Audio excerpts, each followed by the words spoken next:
Howdy, y'all. Welcome to the Registered Ranching Podcast, where cows, humor, and a little bit of cowboy wisdom collide. I'm Tucker Brown, sharing stories from the ranch and a TikTok every now and then.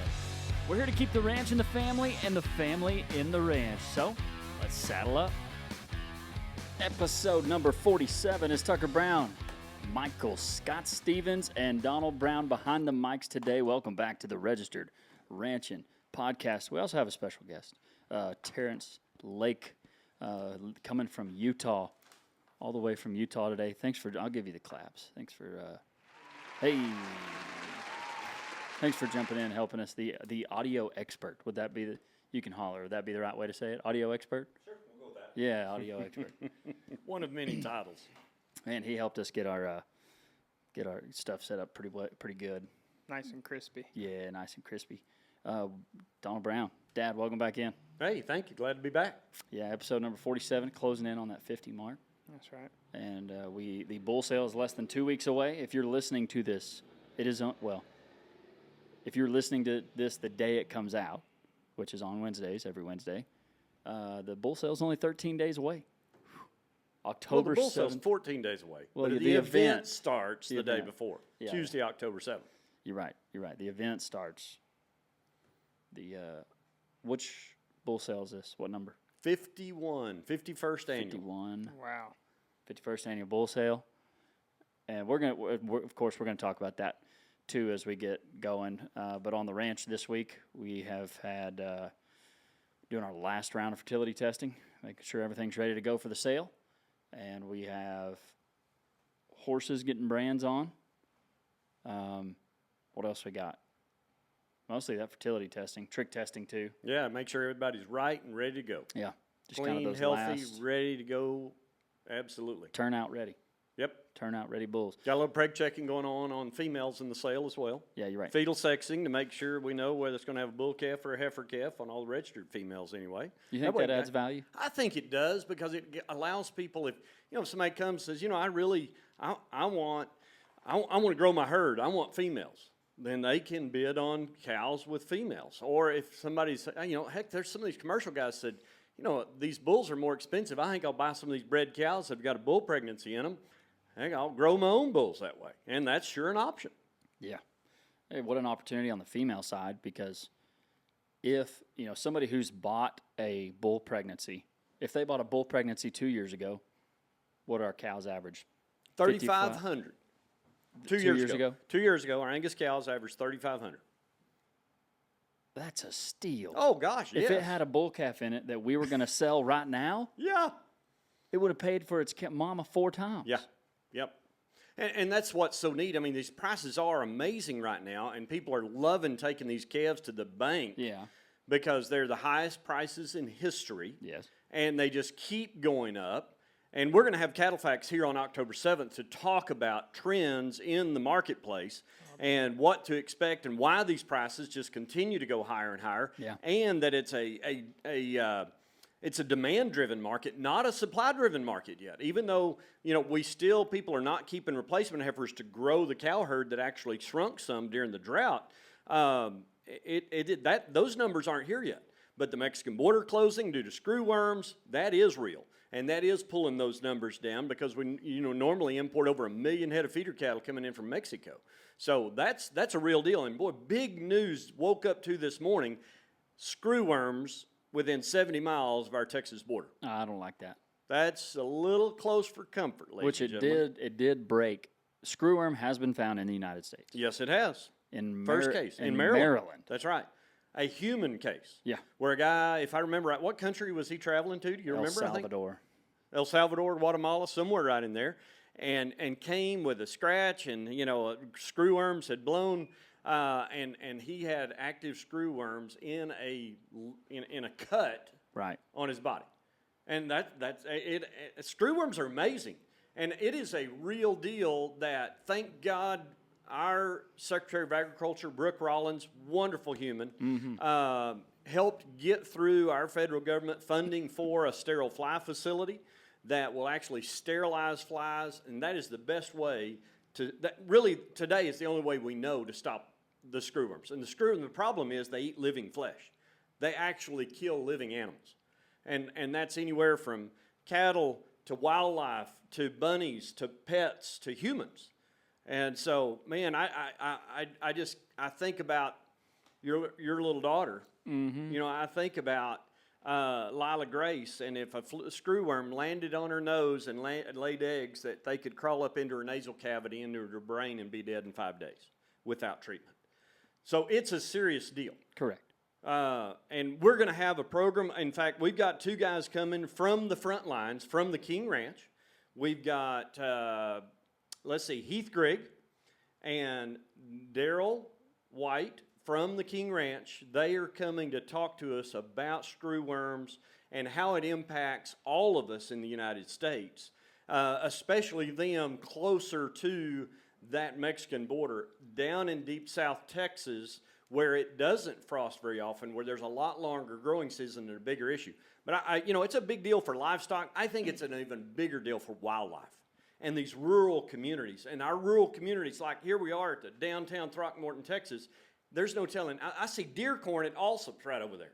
You know, I was in the hardware store this morning, and the bullets that they sell and all the stuff they sell for all these hunters that come to town. The cafe across the street, right here at Mitchell's, you know, the Mitchell's Mercantile, and what that brings to this small rural community of 700 people. Yeah.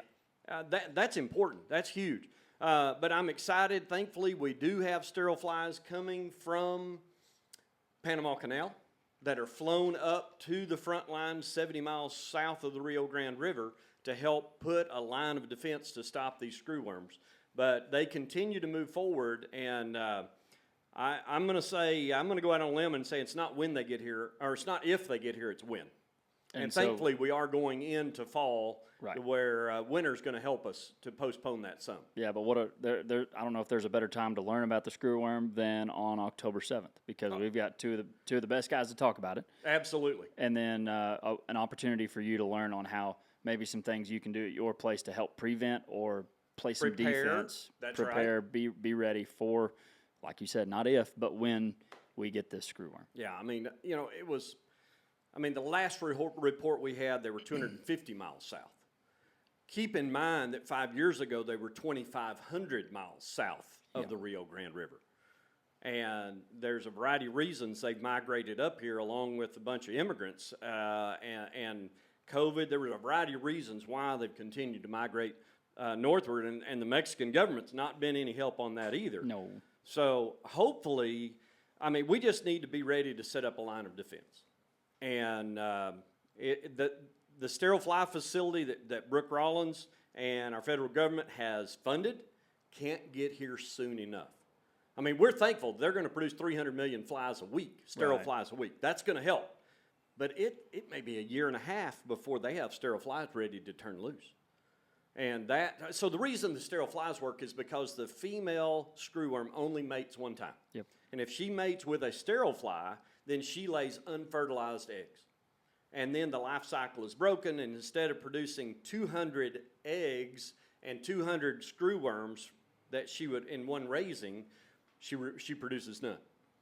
But it's a real deal. But yeah, October 7th, we're going to feed everybody lunch. In fact, we're going to feed over 2,000 free meals on October 7th night. We're going to serve breakfast, lunch, and supper all 3 days, and it's free. We want you to come be a part of our event and enjoy this. Can you open up that door? So with that, we'll start the program with the screwworms. So Heath Grigg is with the King Ranch, and he oversees all of the ranch. He has been on the committee for the Texas Southwestern Cattle Raisers Association to help build a line of defense and work from a lobbying standpoint to make sure that we helped everybody understand, our government understand the critical nature of the screwworm fly. Yeah. And how it spreads and what it does and how it can devastate. Well, there are 3 beautiful young ladies. My goodness, look who came in here to the podcast. What's Man, up, there's girls? pink glitter everywhere. What's up, girls? Hi, little ladies. Come give Grandpa EPD a hug. I see your shoes. So yeah, October 7th is going to give plenty of learning opportunity for anyone who is wanting to learn about the screwworms. Yeah, and that's just the first. We're also going to have market update from Troy Applehans with Cattle Facts. Okay. And where I was visiting with Troy the other day, and he said, it looks like this thing is going to last this outstanding market, even though it's going to ebb and flow a little bit, like it's done the last couple of weeks. It is going to still stay at a relatively high level for the foreseeable future. Yeah. I heard Darrell Peel at the Oklahoma Cattlemen's Convention a couple of months ago say he feels like that this high market could maintain through the rest of the decade, through 2030. That is huge news. I like the sound of that. Oh, I love the sound of that. And, as we look at commercial females, for example, I was visiting with Bill Tucker from Virginia the other day, and he was talking about how now, even though commercial females are really high, I mean, commercial females selling for $4,000, $4,500. Yeah. And yet you can pay normally, keep in mind the big, beautiful bill. We can take the $179 deduction on selling cull cows right now, use all that depreciation right now. That's a huge tax advantage right now. And, I mean, there's going to be ranchers having more tax issues this year than we've had in a long time. Right. That's a good problem to have. It is. But where normally it takes about 4 years to pay for a cow, right now with the value of these calves, we can pay for one in about 2 years. So even though they're high, they may be the best value because of the value of the offspring. We need to rebuild the factory. We need to have this ranch stock. And, and I hear a lot of people coming back, and especially if this screwworm deal devastates the wildlife, because we can't control the wildlife. No. I mean, we just, without the sterile fly, it's our only solution. Yeah. We have tools for for livestock. I mean, we've got dewormers, we've got Dectomax, we've got Ivermectin, we've got sprays, we've got things we can do to help prevent issues with the cows and with the goats and sheep, but wildlife. I mean, hey, you can go buy stocker cattle right now, or you can go buy females, and we're going to sell 600 of them on October the 8th, and we're going to sell 50 of them on October 7th at our registered Angus female sale. But I think it would be good to re-say kind of that the $4,500 for a bred commercial female sounds high to us. Sure, it does. But because of the price that calf will bring, by percent, that price, the purchase price of that animal is really good right now. Yeah, absolutely. I mean, when you take a $2,000 bred female and calves are bringing $500, it takes 4 of those calves to pay for that bred female. Yep. Well, right now, if calves are bringing $2,000 each, all right, 4 of those calves is how much? More than that cow. That's a lot. Yeah. I mean, you think about it. I mean, at a $2,000 calf value, we can pay for a $4,000 cow and just 2 calves instead of 4. They're in relation, it's half price. Mm-hmm. But that's a paradigm shift because all these numbers have escalated to where all the math is different. It's gonna pay more to vaccinate our calves this year. It's gonna pay and have more value to provide supplemental nutrition to make sure we get the best breed up and the best weights coming off the ranch that we possibly can. And the math is different than we've ever had before. Right. Because it does sound good when you can take a 400-pound weaned calf straight off the mama and get, I mean, what are they getting? $1,500 for? I mean, something crazy. Yeah. And more. And then, but then you have yearlings. What were they? 800 or 900-pound yearlings that Rob A had. Yeah. Those were weaned 60 days. They weighed 800 and brought over $3,000. I think it was almost $3,300. Yeah.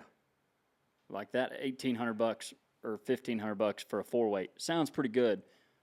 Or you can keep them a little bit longer and get $3,300. It's a big deal. And that's another thing that we're going to talk about. I mean, I've got a whole list of things that we've got an educational event on October 7th. Which I need a disclaimer. That's right. $3,300 for years of investing in great genetics at the Ari Brown Ranch, and he weans them 60 days. They're vaccinated. Rob A does a great job. Absolutely does a great job. And I mean, survival rate on those cattle, I mean, it's 99 to 100% every year because, he's just doing the right thing, taking care of those cattle and weaning them on the ranch. And those cattle, they stay so much healthier that way. Right. So we're also going to talk about well, talking about the value of calves, we're going to talk about our Ranchers Angus Alliance program. Okay. So we've got our head buyer with Cobalt's gonna be here talking about wanting to buy our customers' calves. We've got our CEO, CJ Blue. We've got Blake Angel. We've got Marcine Moldenauer. We got the CEO of the fourth largest cattle feeding company in America with Joel Jornigan. Those are all going to come and talk about how we want to not only buy your calves, but share the data back on those calves, how they feed, how healthy they stayed, and how much money they earned on the grid. Yeah. Well, there's several other buyback programs out there like that, and the difference with ours is that we also want to share the profits back with you with no downside risk. So you sell the calves directly to Ranchers Angus Alliance and to Cobalt. They feed the cattle, they pay for them up front, and you get an opportunity to get a percentage of the profits with no downside risk. If for some reason the market changes and those cattle don't make money, they don't send you a bill. Right. They just send you more money Yeah, because that's your big. cattle did really well. Yeah, that's big. It is big. Yeah. Yeah. And then you go big picture.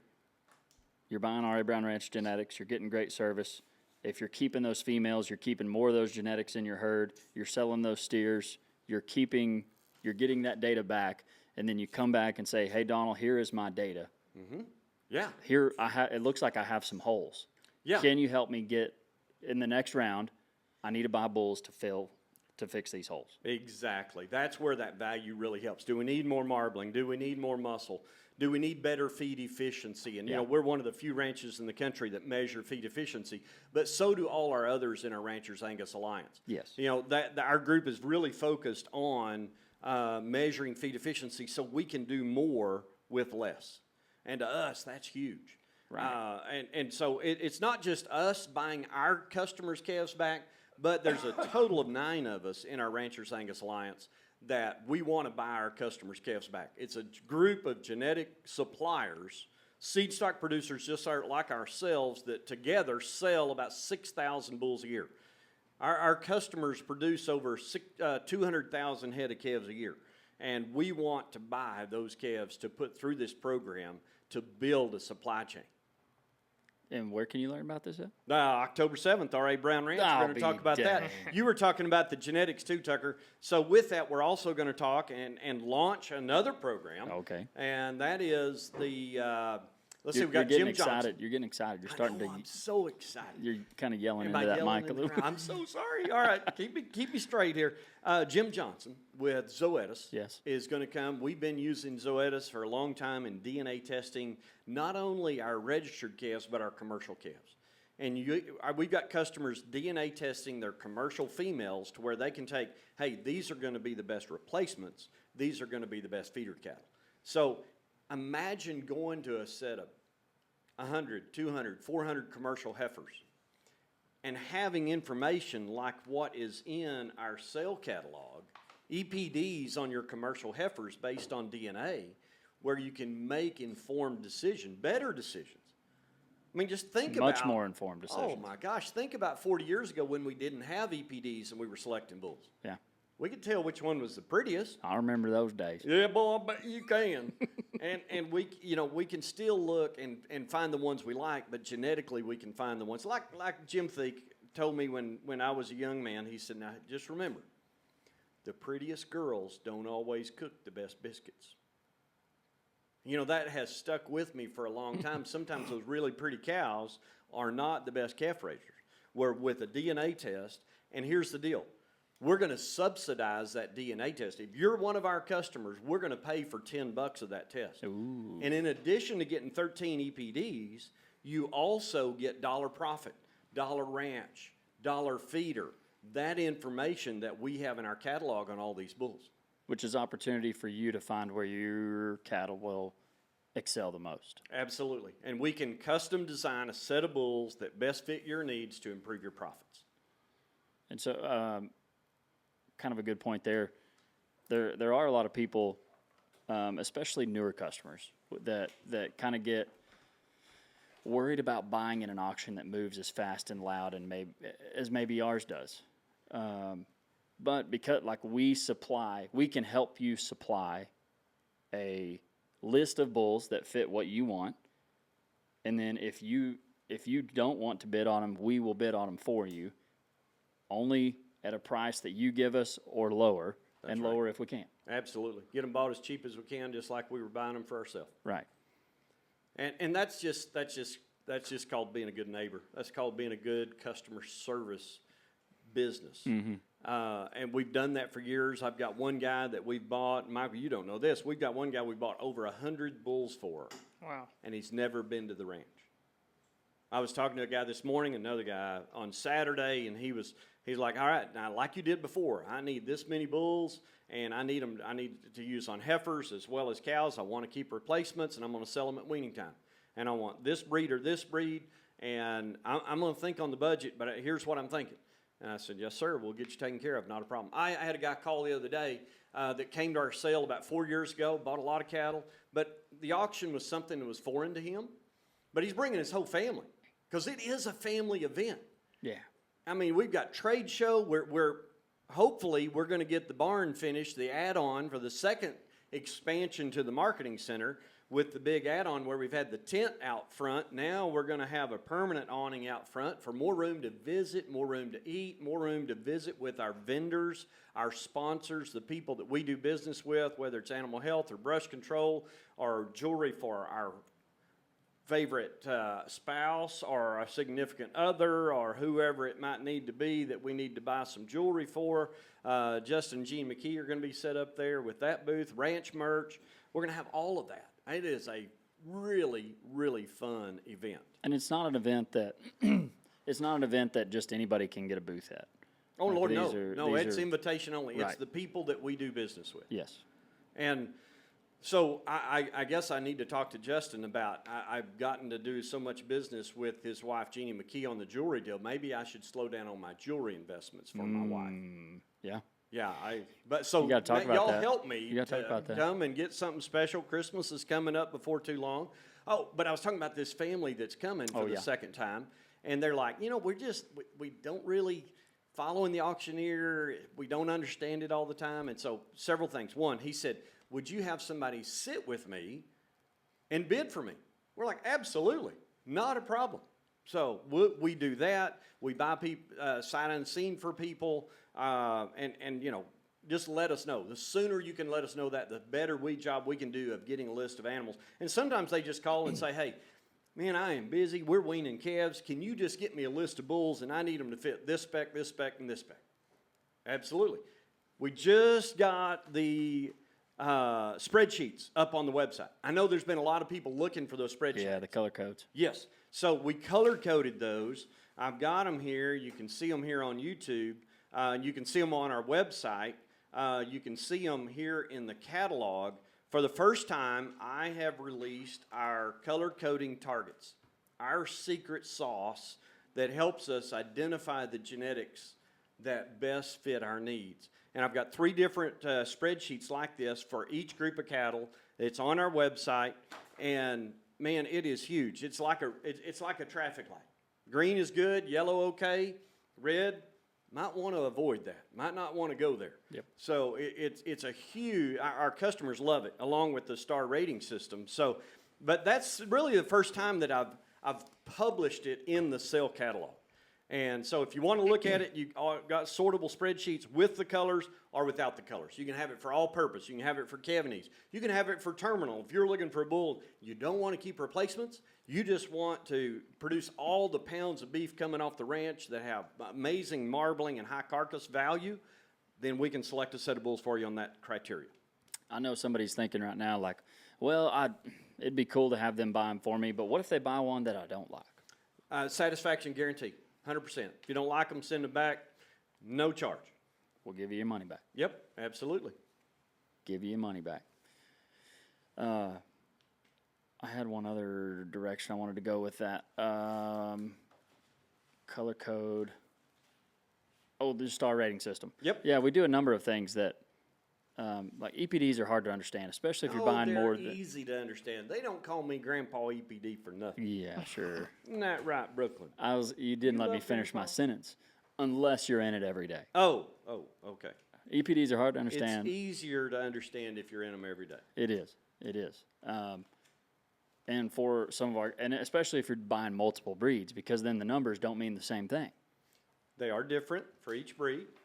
And so the star rating, everybody can, I think, and I hope that everyone can understand our star rating system. Well, it's really easy. Every animal is scored 0 to 5 stars for calving ease, growth, maternal or cow herd traits, the making good mamas, carcass traits, and then I have an overall, complete, all around, superstar, whatever you want to call it, all things considered, the complete stars that describe what those cattle are. So it's listed here in the catalog on page 12, and with that you can see on our, and you can look at that on our website, rabrownranch.com. We've got time to send you a catalog if you want to want us to mail you a hard copy. All of that information is in there. We try to make it as simple and easy as we can do it. All right, this takes us to one of my favorite segments. Oh. It's called the Ag Gear Hot Seat. Okay. And you find yourself not wearing ag gear at the moment. Last time you were. I was, and I didn't today. And this time you're not. But get yourself some ag gear. Obviously, we're matching today. That's right. I'd like to say we planned it, but we didn't. I didn't send you a text this morning. No, you didn't. No. I forgot. So, yeah, go to Ag Gear. You can go online, get a 15% discount, use code Tucker Brown. You'll be glad you did. And they just had a new release on fall wear. Brand new jacket that I'm about to try out. So excited for that. All right, got some questions for you. If you had to choose one chore on the ranch to never do again, what would it be? One chore on the ranch to never do again. It would be what I did yesterday. And that is to use Hung the out with me? maintainer. No. That would be to use the maintainer to fight wildfire. Boy, how about that Throckmorton Volunteer Fire Department? Oh, that volunteer fire department's awesome. Man, I mean, they were out there lickety-split. Dry lightning strike yesterday. Cloud blew up. Lightning struck. Grass caught on fire. I don't think we lost but 20 acres. We got that sucker out. In a hurry. And it was heading towards that old rig. Yes, sir. Yes, sir. And I was getting a little worried. Were you getting a little worried? It was headed towards a set of donors, too. That's what I was worried about. Yeah, you went over there pretty quick. I was sooking those cows to get them away from that fire. But that would be my number one thing to not have to deal with is the chores of dealing with wildfire. But thankfully, we got it out quick, and volunteer fire department, kudos to them. They're awesome. Have you ever had a horse that outsmarted you? Have I ever had a horse that outsmarted me? That would be a definite yes. Do you want to go further into that? I really wasn't wanting you to ask me to go any further on that. You don't have to. You know, we're selling 8 horses. That's something I haven't mentioned. We're selling 8 horses on Tuesday. We'll have we'll feed everybody breakfast. You come look at the cattle, look at the horses. We'll feed everybody lunch. We'll have the program right after lunch until 5 o'clock. We sell 50 Angus lots, registered Angus females, and then 8 horses, and then we're going to feed everybody supper. And a good supper. Good supper. Big time good supper. And so with that, it's, you know, I mean, Dad always prided himself on raising really smart horses.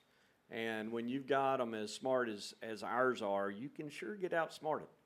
And I'm going to say the time I remember most was I was ready to sort these 2 heifers out of the herd. And I was focused on this one, and my horse was focused on the other one, and he went that way, and I went this way. And we had to regroup and start over. What do you mean by regroup? Well, I'll just leave it to the imagination. Oh, gosh. All right. A piece of advice that you remember Granddad giving you. A piece, speaking of volunteer fire department, there they are right now. Refueling to make sure everything's good. A piece of advice that your granddad gave you, gave me. Gave you. Piece of advice your dad gave you. You remember. Piece of advice that my dad gave me. I would say one of the best ones I recall is you won't go broke making a profit. Fair enough. Another would be take care of our customers, because they're the ones that write our paycheck. Oh, that is. Yeah. Very customer centric. That would be what I would say. Okay. Favorite horse you've ever owned? Favorite horse I've ever owned would, I've had some really good ones. I mean, Keyshaw was my first horse that I broke and trained, and George. He might be the first one I remember. Oh, is that right? He might be. Yeah, George Self helped me train that horse, and I loved him. I mean, we just got along so well, and I loved him. But another horse that I really liked is a horse called Lonesome. And I thought you might say that. Yeah, we won Top Hand at Wichita Falls Ranch Roundup. We won Top Horse at Ranch Roundup.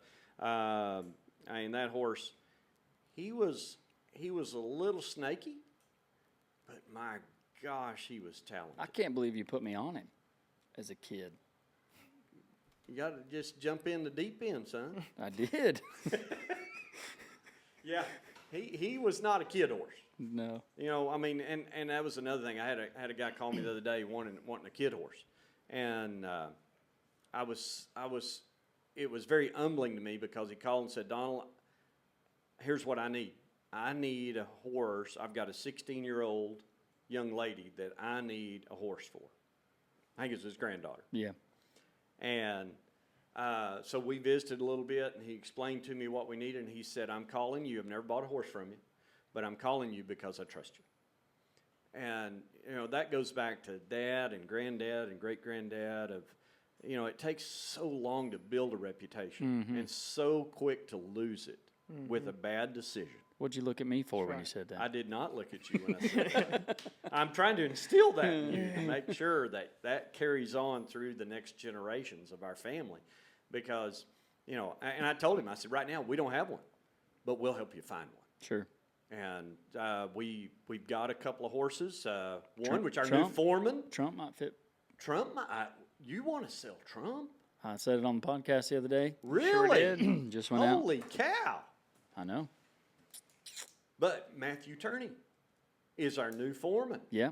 Man, we're glad to have him. And he's got a couple of horses that we think may fit this guy really well. Yeah, that mare he's got. Yeah, exactly. Probably fit pretty good. Yeah, and he wanted to mare anyway because he wants to ride her, but also maybe breed her a little bit later. Yeah, and he's got a gelding too. So we've got some options there. Okay. But, again, it's you want to take care of those people. But yeah, Lonesome was not one of those. No. But he was a cowboy's horse that a guy could go get anything done. Go rope a cow, go rope a bull, go cut, go sort, go ride all day long.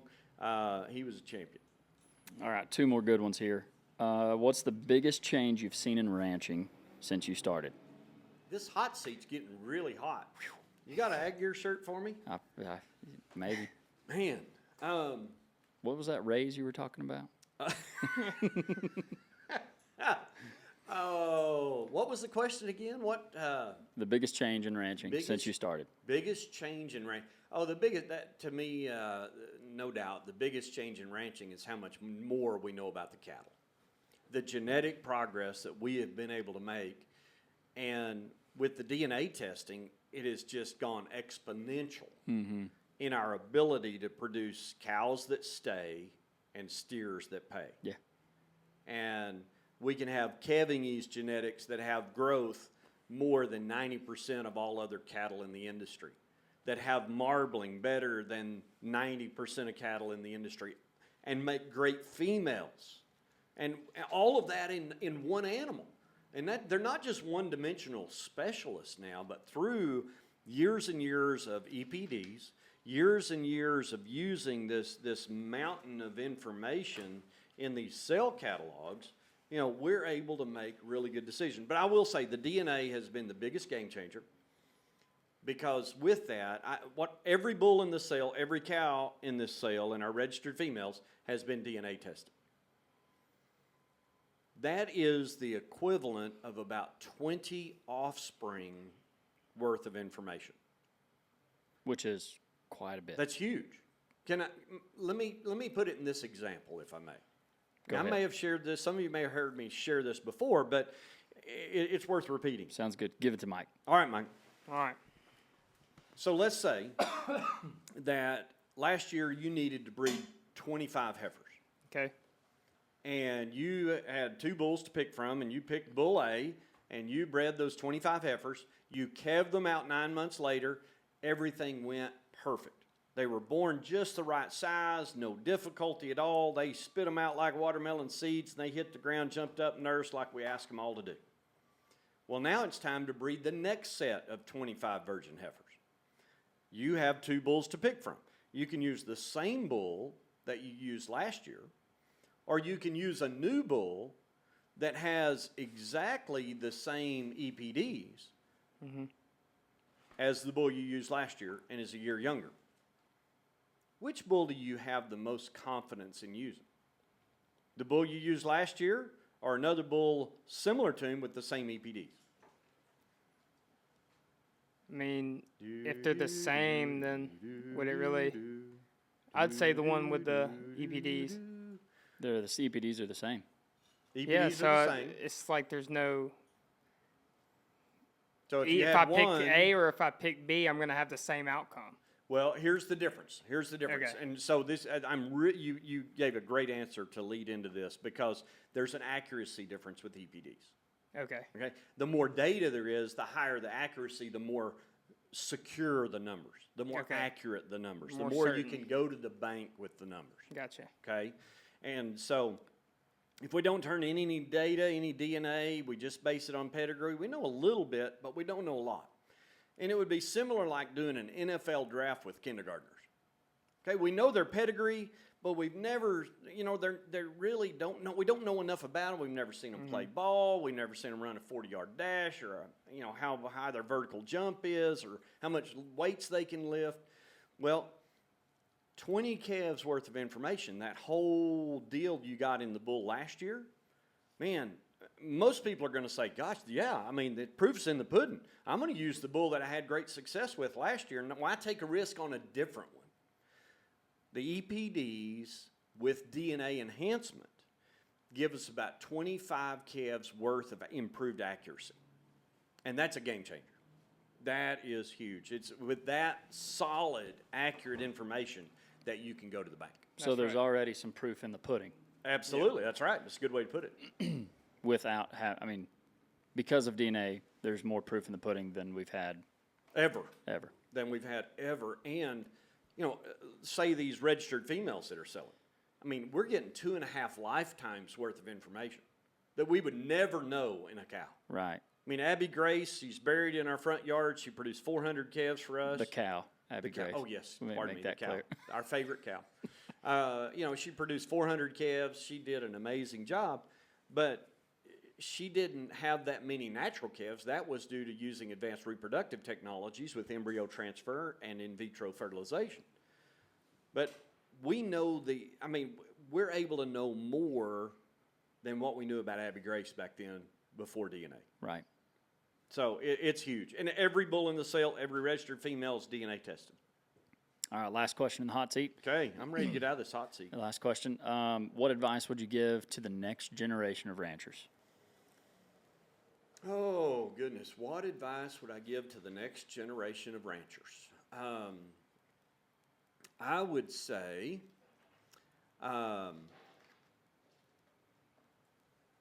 use the skills, your work ethic, and your experience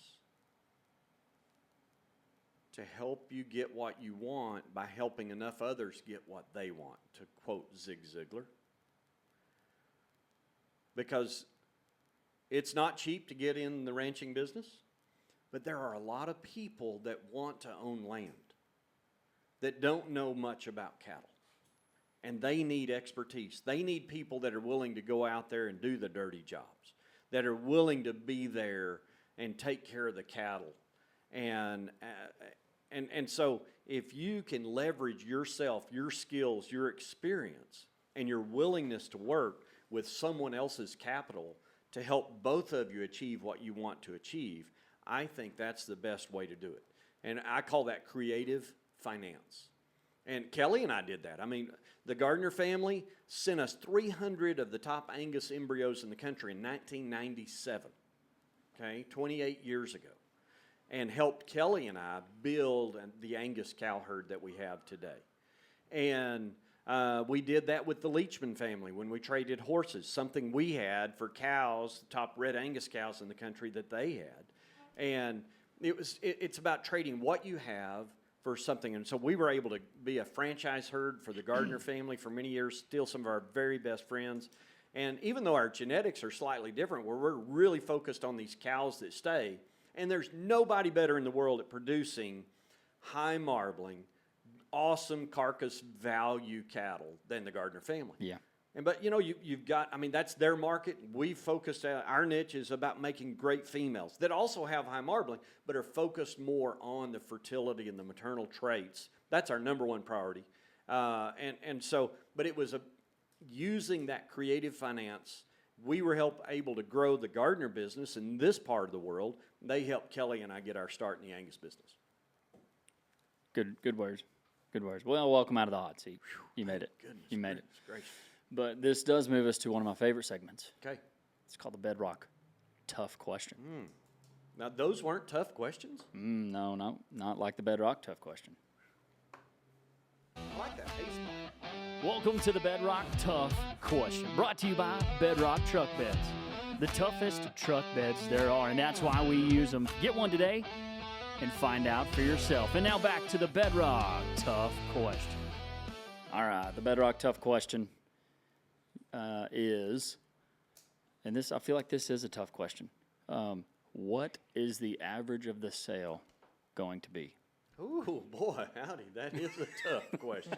Are you back in the hot seat? Woo, I am back in the Bedrock Tough Question of the day. Well, all right, let's just put it into perspective. Your great-grandfather coined the metric that you validated while you were in college through 40 years of research at bull sales, and now CattleFacts is quoting as a great metric to determine the value of bulls relative to the market. For years and years, decades and decades, a bull typically averages the value of 5 weaned calves. So when weaned calves were $500, okay, 5 of those was a $2,500 bull. When weaned calves are bringing $2,000, okay, that's about a $10,000 bull. And I anticipate we're going to have some sell more than that and some sell less because we've continued to add value to those cattle beyond the average, year after year. And with our Ranchers Angus Alliance, where we're buying those calves back and sharing with our customers a percentage of the profits to put more dollars in their pocket. Bulls are an investment, not a cost. So I think, in March, the bulls averaged $12,000, but we had bulls sell for $4,000, $5,000, $6,000. That's the beautiful thing about having 550-something bulls is you typically have bulls in everybody's price range. So even though they're going to be higher than maybe we've ever had, they're going to be relatively the same when we look at it, or maybe even a little less than what, when you look at it relative to where the feeder calf market is today. To that calf price. To the calf price, yep. Yeah. Interesting. I always like it. It was either you or Granddad always said that you pay for a good bull either way. Everybody pays for a good bull. Yeah. Some people pay for it in the value of the calves. Some people pay for it up front and get them a really good bull that's going to make them more money throughout the lifetime of that bull. And part of them are going to pay for it buying a cheap bull and selling calves that are worth less. Everybody pays for a good bull one way or the other. Yeah, I like that. Yeah, that speaks volumes. And it's so true. Bull's not a cost, it's an investment. Absolutely. And one of the things that makes our family different is also how we develop those bulls. developing those bulls for longevity so that they last longer. Corn-free diet, low-carb, high-fiber diet, so that those bulls, their guts develop right, their feet are developed right, their joints are developed right. They're coming 2-year-old bulls, so they've got an age and a maturity advantage so that they can go and breed more cows, breed them sooner, produce more pounds, and last longer doing it. And that's what we want. I love these guys that call me and say, I bought that bull 10 years ago. I think it's time to replace him. I said, yeah, we can help you with that. But, we love it when those bulls last that long. Because when you look at the number of calves produced and the dollars of calves produced by that bull, huge difference. Yeah. Huge difference. So when, I don't know if it's a trend or if it's just because I've gotten to be around more commercial producers and hearing it more, people are frustrated at fat bulls. Sure. And so... And they're also frustrated with bad feet. And bad feet. Yeah, so what are things that you have done in the past 10 years? It seems like a 10-year deal. Mm-hmm. And maybe before then too, but that's just like the past 5 that I've really heard the last people say 10 years, the feet on the bulls in the industry today have gotten worse. And they've gotten worse, I think, for a variety of reasons. One, feeding them too much corn and exacerbating the growth of that claw and growing those animals really fast is not best for the longevity of that animal. I mean, I'm reminded of when, so my sister Marianne, she's 2 years older than I am. And when she got her driver's license, she was 15 years old. And Mom and Dad got her an old used 2-door Monte Carlo. And the doors were as big as this table, and they weighed, I don't know how much, but it was really hard to close the door. I mean, it was made out of real steel, and it had a big engine. Well, the way Mom and Dad did with us is they made us, when we had steers and heifers that we were showing in 4-H and FFA, that she owned half of my calves, and I owned half of her calves. So it taught us to work in partnership, because what was good for her was good for me. Well, we also split chores, and I would do chores in the morning, and she would do chores in the evening. And on weekends, while she was sleeping in, she would let me borrow her car to drive the 1/4 mile up the hill to where we fed our steers and heifers. Actually, I don't know if she ever knew I borrowed her car, but anyway, I would drive it up there on Saturday mornings, and one day there was nobody around, and there's this huge gravel parking lot area. Now remember, okay, I'm 13 years old, and this car's got a big engine. And man, I hit the gas, and I turned the wheel, and I turned 2 big old donuts, and dirt's boiling up, and I mean just buttons popping on my shirt. I stop, let the dust settle, ease over, feed the calves, drive back down to the house. Now, where we grew up, where Lanham and Josie are moving into now, where the office is, you couldn't see the headquarters up there where we fed our steers and heifers. Okay. But when I eased back down, I probably drove slower than I'd ever driven back down to the house, and I just eased up there, and as soon as I rounded the corner, there was Dad sitting on the porch. And the only words he said to me to this day are these words: "You will be buying the tires from now on." He didn't see me, but he knew what I had done. You know, those eyes in the back of our head that our parents sometimes have? Yes, sir. But I don't know if he saw the cloud of dust or he heard the motor, but whatever. I was caught red-handed, and I bought my sister's tires until she graduated from high school. But here's the thing. Was that good for those tires? Was it good for the transmission? Was it good for the motor? Was it even good for the gravel road? It wasn't good for any of those things. Now, it was a great adrenaline rush for me, I bet it was. but boy, did it cost me for the next several years. My point is, in developing breeding cattle, if we'll take care of them, and Tucker, I remember the first pickup you ever bought, because we didn't buy your fuel and we didn't buy your vehicle. You had to buy all that your own. And when you got your driver's license, you bought a pickup that an elderly gentleman had for like 7 years and had put like 10,000 miles on in 7 years. probably never got it over 50 miles an hour, Probably. changed the oil before every time it needed changing, you got a great deal. You got a great pickup.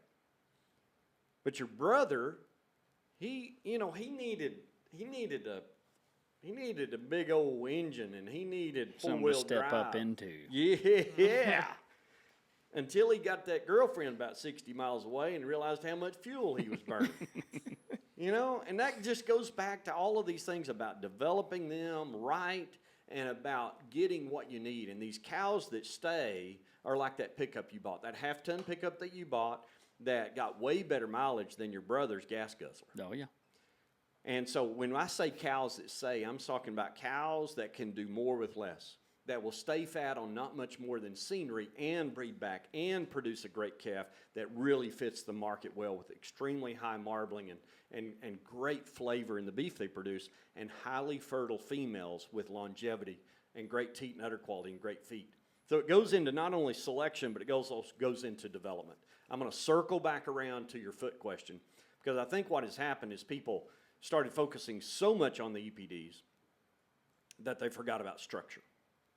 And there's a lot of people in the bull business today that don't really know structure. Maybe never studied it, never judged cattle growing up, never majored in agriculture in college, and don't know the skeleton of the bovine, and nor the nutritional needs or what excess carbohydrates, corn, do to that animal. So that's where, now we've got EPDs for claw, for udder, all of those teats and udders, all of those things are on the sortable spreadsheets on our website. And with that, we can make better decisions. And with that, we also have had some of these tools quicker because we had the dollar profit data that we've used the last 10 years, which is a third-party genetic evaluation that we have on all breeds that is comparable across all breeds. Yeah. And that's a game changer. That's like been a that. huge deal for us in measuring fertility, in measuring feed efficiency, in measuring claw shape and teat and udder, and all those things that we need in all of these cattle. Some of the breeds still don't even have those traits today, but we have them in dollar profit, and with that, we're able to make better selection decisions. Yeah, looking at when I went to, where did we go? Loveland, Colorado, for the Red Angus Convention 2 weeks ago, last week, something like that. That was your first time since you were a little boy. Yeah, first time I remember. Yeah. So, going to that. But it was neat to see the difference in fertility. One of the speakers had a map up of how many calves per cow, or how many pounds of calf weaned per cow. Mm-hmm. You start throwing those numbers together, and 1% increase in breed up. Oh, financially huge. Yeah, huge. Talk about efficiency. Reproductive efficiency is the most economically relevant trait in the cattle business. Yes. No doubt about it. We make or lose more money by reproduction. And yes, some of that is nutrition. But when I have cows that are more efficient, that can do more with less, and have the genes to be more fertile and have more longevity, more stayability, better feet, better teats, better udder, to go and stay and do their job year after year after year, those cows make you more money. We can do that with hybrid vigor in a wonderful way. That's where the Sim Angus bulls come in a great way. The Red Angus cattle, goodness, for I guess 30 years now, we've had fertility trait EPDs and total herd reporting on the Red Angus breed. All of those things help. And now, just in the past year, the Angus Association has done a great job in developing a functional longevity EPD, similar to the fertility EPD that we have in dollar profit. So with that, we're able to make better decisions moving forward. So it's huge. It's funny because we hear some of these guys that are kind of naysaying the value of functional longevity and fertility. Well, I'm going to tell you, just like you said a while ago, you look at the numbers, you look at the math, fertility and longevity make more difference than any other trait by a lot. Yeah. And that's marbling, that's ribeye, that's weaning weight, that's yearling weight, that's calving. The fertility, it doesn't matter how good all those things are. If the cow doesn't get pregnant every year, get bred early, calve early, raise a good calf, and do it again time after time, the rest of the stuff's pretty well irrelevant. Yeah. Yeah. It's kind of like not being able to swim and being worried about what swim trunks you got on. That's a good way to put it. It don't matter what they look like if you can't swim. Good point. In the water, anyway. Yep. Yeah. Dadgum. Well, tell us about what is going to be offered on October 7th and 8th. All right, October 7th and 8th. We are going to have the most elite Angus, registered Angus females we've ever had. We've got Comstock's mother, Kingston's grandmother, Gratitude's mother. We've got several mothers of major AI sires that are going to be in there. Some really good top young females and some embryo packages. So about 50 lots of Angus females and some rare semen that we're going to sell 5 o'clock on Tuesday evening, October 7th. That'll be a great set. We're going to sell 8 quarter-horse weanlings. This will be the 51st year to sell quarter-horse weanlings here at our October sale. Wow. This will be some of the last Take-A-Pick babies. Yeah, it will. Yeah, I mean, the world champion Take-A-Pick is no longer with us, and this was his last natural breeding foal crop. And we're gonna sell 8 of those nice weanling babies and feed everybody supper. We'll start the sale. Actually, Tucker Brown, you're going to start the announcements. If I hadn't told you that, 9:45 on Wednesday morning, you got to have all the announcements done by 10 o'clock with the national anthem and the prayer done so we can kick off at 10, because we're going to sell from 10 o'clock until 7:15, because that's when it gets dark. We got to have them all done by then. We'll sell one about every 45 seconds. So we are going to move fast through 275 Angus and black red Angus bulls. We'll have, following that, we'll have 600 commercial bred heifers. Some of those are going to be pairs. We're going to have 212 red Angus bulls after lunch, starting about 1 o'clock. Middle of the afternoon, we'll sell our Sim-Angus bulls. We've got 64 of those. Some are black, some are red. And then we'll finish the day with 55 red Angus and black red Angus females and some embryo lots, including full sib embryos to Titus, our #1 semen selling bull. Just got a brand new picture of Titus that's going to be on our website. He's going to be on display for the sale, and one of our highest selling bulls of all time, Locked and Loaded, was our highest selling bull back in March that Exact and Shane and Sue Ann Barron bought in our March sale. He's going to be on display, as well as Sure Thing that we're going to sell that's 3.5 years old, the #1 dollar profit red Angus sire in the entire breed. He's going to sell in the sale. So those are all lots, and we're selling embryo full sibs to Locked and Loaded. We're going to sell every 4-year-old cow, including some awesome donor cows, including the mother of Authentic at Gen X AI Semen Company. There's some awesome cattle in this sale. Start to finish, lots of full brothers.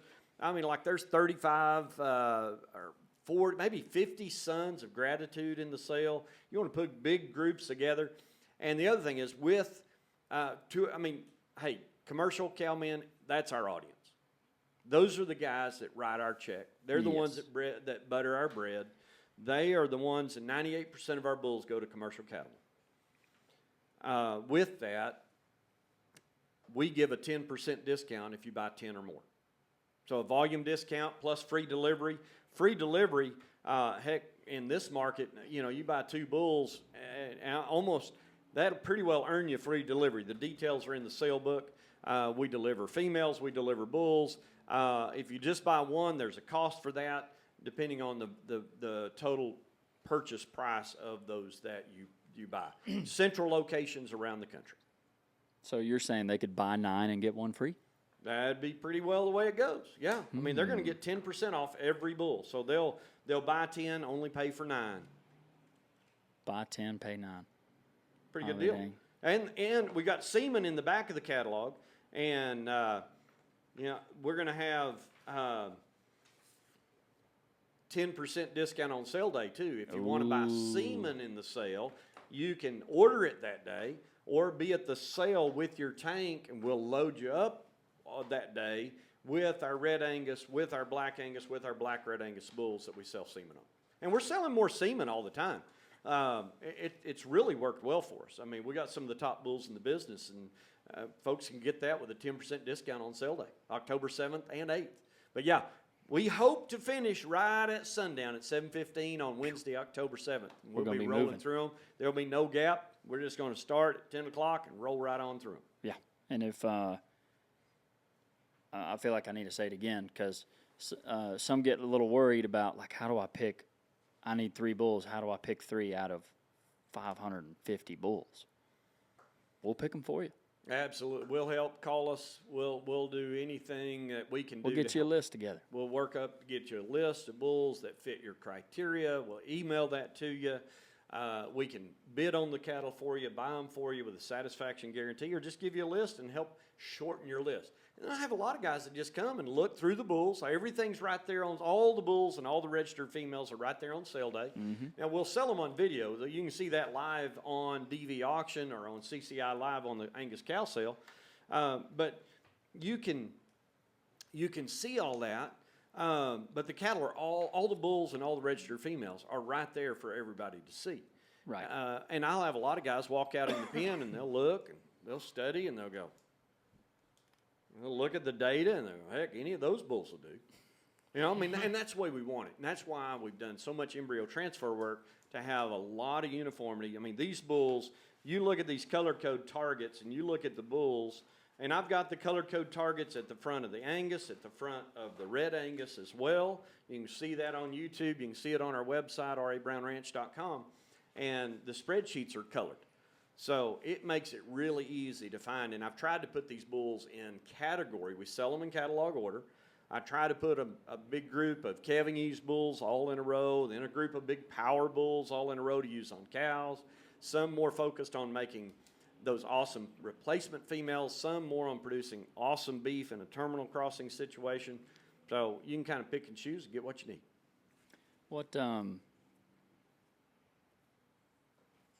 I thought I had something I wanted to Well, I go have there. something. I want to know what because you've been coming to these sales you've been attending for about 31 years now.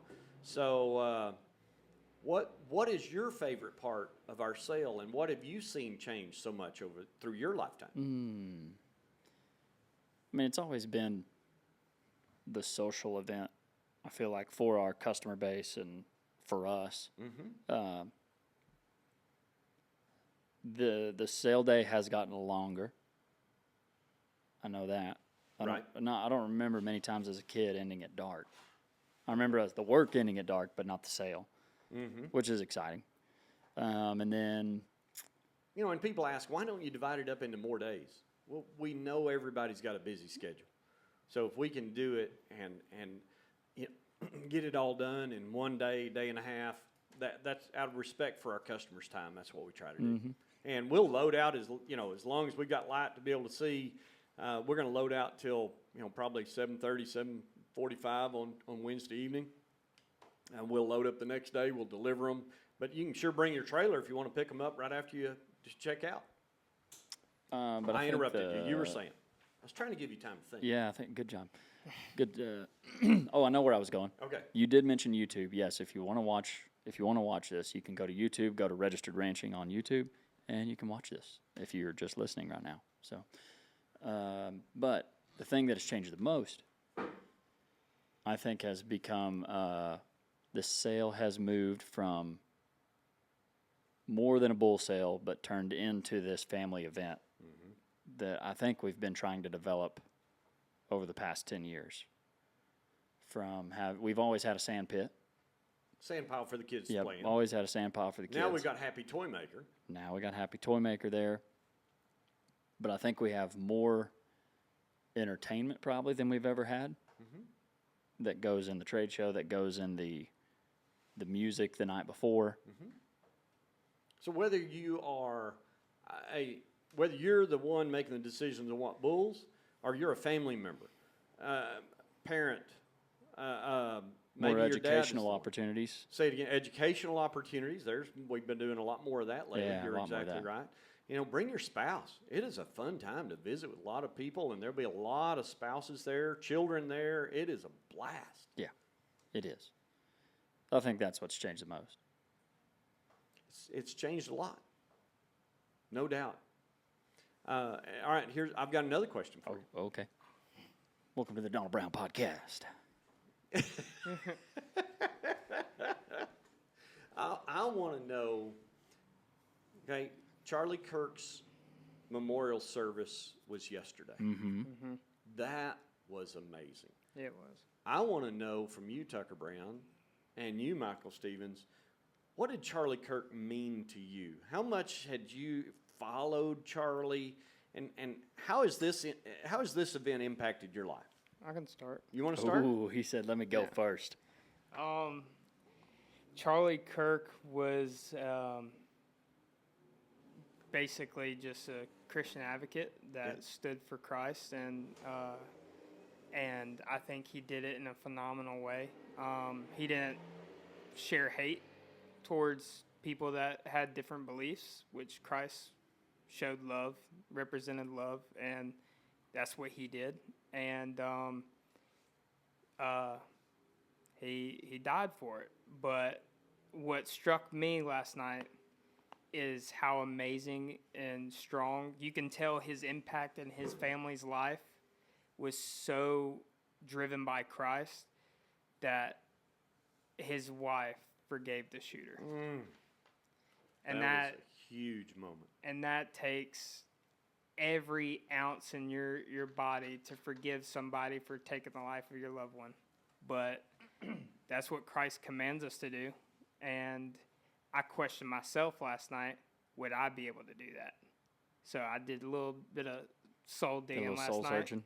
Yeah, and I got things to work on, as we all do. But that, it's everywhere. You got people in Korea, Italy, all of Europe, marching the streets and shouting Jesus is King, and I think he left a good mark, and it was very positive. Yeah. I'd always watched his highlights on social medias is where I'd seen most of his stuff. I hadn't been involved in Turning Point or I can't say any of his movements I've never shown up at. But I did really like his ability to have the conversation, or at least be open to the conversation, and with anybody. Yeah. As you could see with all the videos that he had. And I thought he handled that a lot. I thought he could handle it really well as a guy who clearly stood on a certain side, had certain beliefs, could still have that conversation with somebody else. But I feel like he was very factual, followed the data. Yeah. And I always appreciate that too, of like he had his beliefs, and then he was well studied in the things that he would talk about or that somebody would bring up to him. So I always appreciated that, and was easy to listen to, I think. I liked how he, like, when somebody was talking, for instance, the Chinese family, the son and the father that are divided by politics. Yeah. And he pulled away from politics and talked to the father on a father-to-father talk about how he should accept his son regardless of who he votes for, and that just shows character, and shows like what he ain't just flying a Republican flag. He stood for something more meaningful. And yeah, as a Republican, as a political figure, he was able to pull away from the politics and talk family. Yeah, and I love which that. I loved. Yeah, because he was separate the two. Yeah. Mm-hmm. Which a lot of people have trouble with that. Without emotion. Yeah. But amazing intellect. Yeah. That sounded way smarter than what I just said. In 3 words. But he was amazing. I think one of his greatest attributes, in addition to his tremendous faith, was his ability to listen. Mm-hmm. He was such an awesome debater because he genuinely listened, and anyone in opposition to him in those college campuses, he would pull those people, y'all come to the front. I want to talk to you first. And he engaged them. He gave them an opportunity to talk and ask questions and debate. And he did it without emotion. He did it with intellect, and he did it by listening to what they were and then breaking down all the noise and talking about the facts.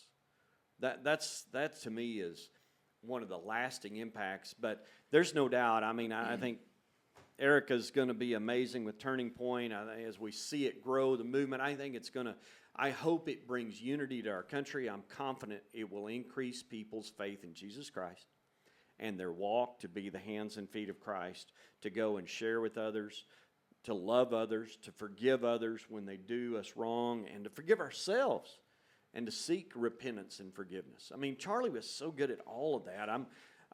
He had a huge impact on our world. Biggest funeral of any citizen, other than maybe a couple of presidents. Yeah. Mm-hmm. He kind of reminds me of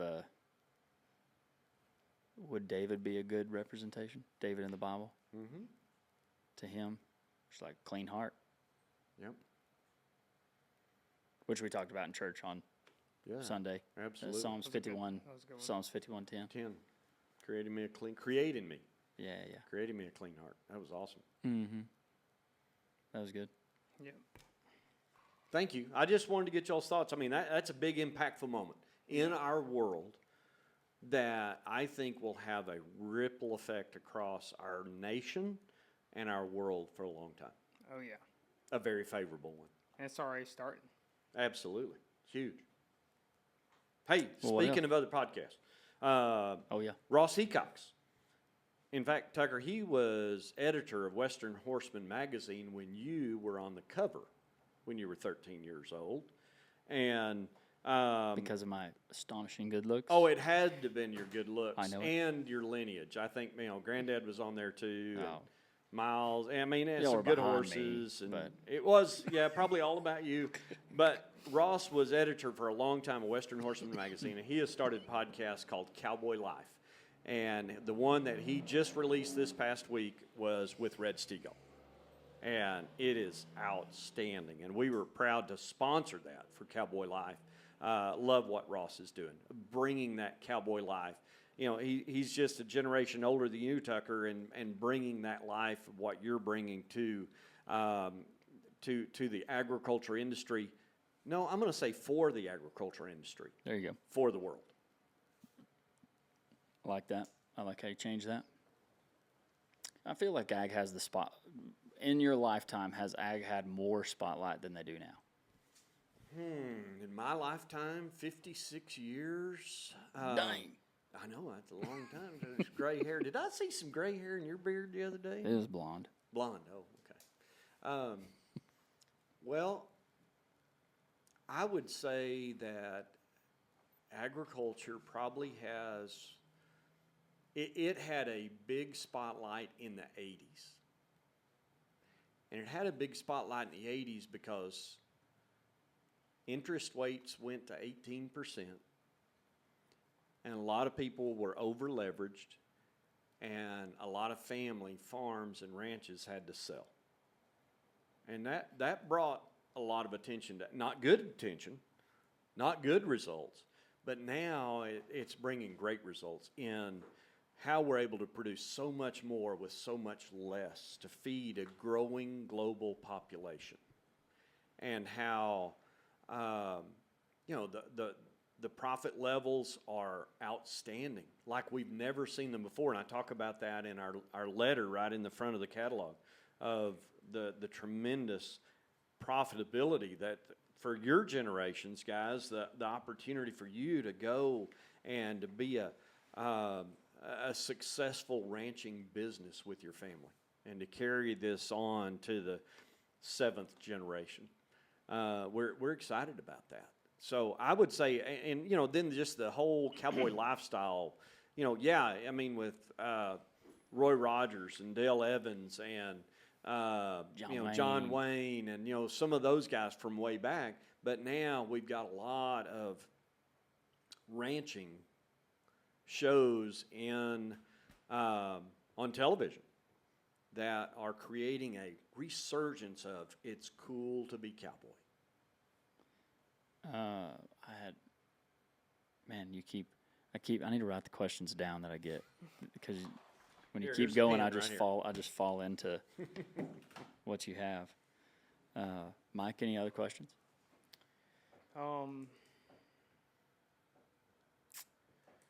What's good advice for someone that's finding their walk? Walk of faith? Yes, sir. Well,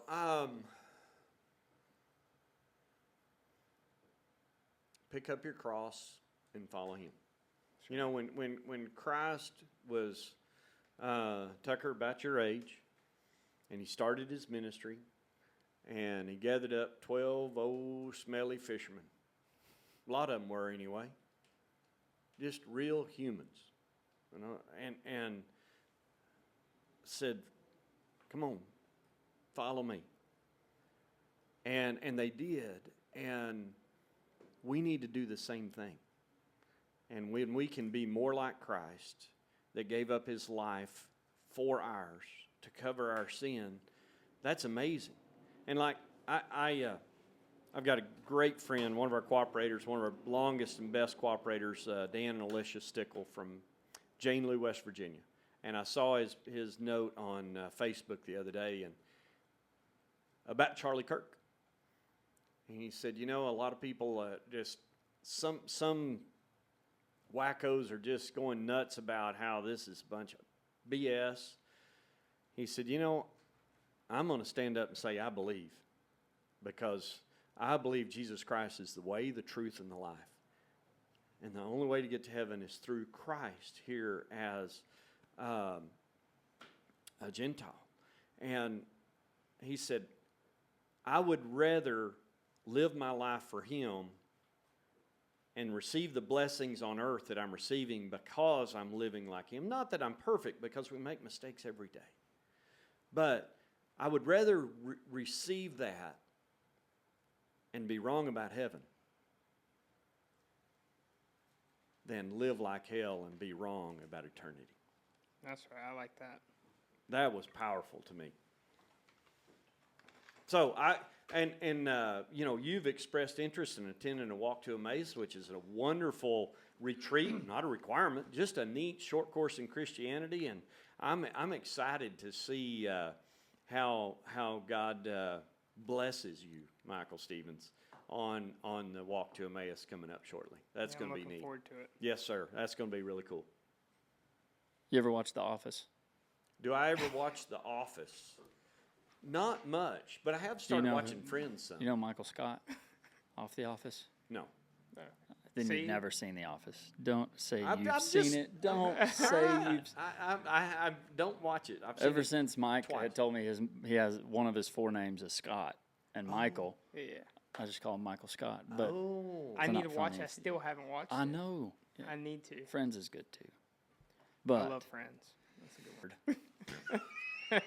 now I'm just bothered. What a good podcast, and now I'm just like, I can't believe y'all haven't seen that. Gosh. Well, episode 47 in the books. Donnell Brown, thank you for joining us. Terrence, shout out to Terrence Lake. Yeah. I saw him working the. Yeah, mixed he was cast over hitting there. you know, Mike. great. Yeah, we made a trade. Yeah, where'd you go? Went to a Texas Rangers game, and I saw all the audio production that he does inside those professional stadiums, which was cool, Wow. by the way. Terrence Lake. What's your Instagram? Is it just at Terrence Lake? TJ. What? Say it DJ T Lake. again. DJ T Lake. Check him out. So we Is made that a all trade. you're going to let him say? You got more to say? Mike's open. Open mic. So yeah, now we're doing a little ranching today and tomorrow. He got to ride Snap today. Awesome. You've been listening to the Registered Ranching Podcast. Donnell Brown, Dad, thanks for joining us again. Absolutely. Come join us October 7th and 8th. October 7th and 8th, just 13 days away. Ooh, it's close. Number 51. Yep. Golly. Hey, we got a good guest lined up for pod number 50 coming up soon. We sure do. Stay tuned. Yeah, come on, stay tuned. You've been listening to the Registered Ranching Podcast. Go to registeredranching.com if you want to support the show. Get you a hoodie, cap. We got to get you one of those, by the way. Got about Yeah, right up 4 here. of Got to them get some right caps right here. RABrownRanch.com. Get you a catalog, all the good things. But don't forget, y'all stay classy. We love you. And ranch on.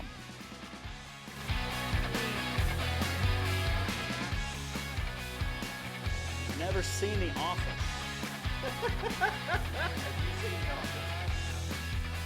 Golly.